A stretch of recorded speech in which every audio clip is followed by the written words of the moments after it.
कुन चाहिँ जनावर हो बार्से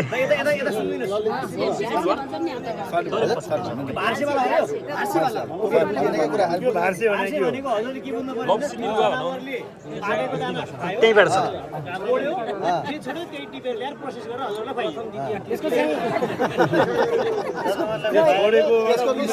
फलेको होइन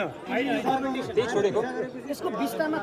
बिस्ता होइन भने चाहिँ तर कफीमा एउटा कडा कभर हुन्छ जसले भित्र जुन खानेलाई केही असर गरेको हुँदैन यो त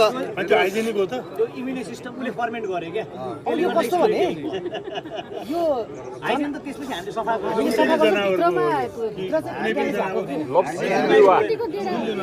चरा चरा चरा वर्गको हो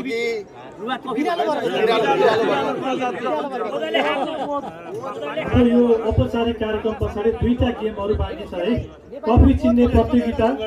कफी चिन्ने कफी खाएर कफी चिन्न पर्यो है कुन वर्षको कफी हो तपाईँले मिलाउनु भयो भने आकर्षण फ्रेन्च प्रेस र 3वटा अन्नपूर्ण केवल कारको टिकट फ्री है यहाँलाई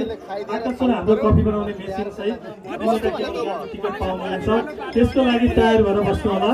र हाम्रो यो छलफल कार्यक्रम पछाडि च्याम्पियनसिप लाप्चे आर्ट च्याम्पियनसिप कार्यक्रम हुन्छ र यसको राशि रहेको छ रु 10,000 देउराली कफी मार्टले स्पोन्सर गर्नुभएको छ यदि तपाईँहरू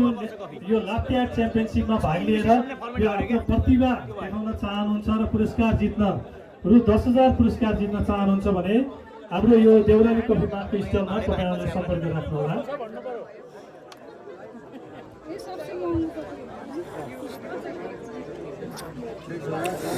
लमजुङकै हो लमजुङको दुध पोखरीको रहेछ कोहीकै हो त्यही लेख्नु भएको छ कस्तो लाग्यो एकदमै हो कस्तो लाग्यो